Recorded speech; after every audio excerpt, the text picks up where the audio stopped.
আজকে বানাবো পটলের একটা মুখরোচক তরকারি। এটা গরম ভাতের সঙ্গে খেতে খুব টেস্ট।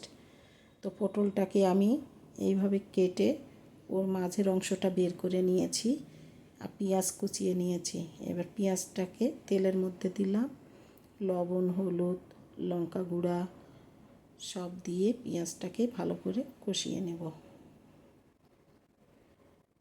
ভিডিওটা ভালো লাগলে একটা লাইক করে দেবেন আর কমেন্টে জানাবেন যে কেমন লাগলো। আমি এখানে আদা, রসুন, কাঁচা লঙ্কা পেস্ট করে নিয়েছি। এবার পটলের মাঝের শাঁসটা আর আদা, রসুন, কাঁচা লঙ্কা বাটাটা দিয়ে দিলাম। দিয়ে পেঁয়াজটাকে ভালো করে সেদ্ধ করে নিতে হবে। এই যে তেল ছাড়া হয়ে আসছে। এইবার আমি এটাকে তুলে নেব। এইবার পটলের মধ্যে আমি পুরটা ভরে নেব।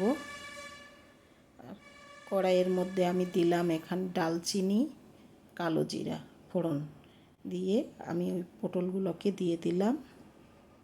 দিয়ে ভালো করে উপরটা ভাজা ভাজা হয়ে আসবে, তখন আমি এখানে দিলাম পেঁয়াজ বাটা, কাজু বাটা দিয়ে কষিয়ে নেব। তেল ছাড়া হয়ে আসছে, সুন্দরভাবে কষানো হয়ে গেছে। এইবার আমি দিয়ে দেব জল, দিয়ে ঢাকনা দিয়ে জলটা শুকিয়ে গেলে পটলটাও সেদ্ধ হয়ে গেছে। কত সুন্দর তেল ছাড়া হয়ে গেছে। তৈরি হয়ে গেল মুখরোচক পটল।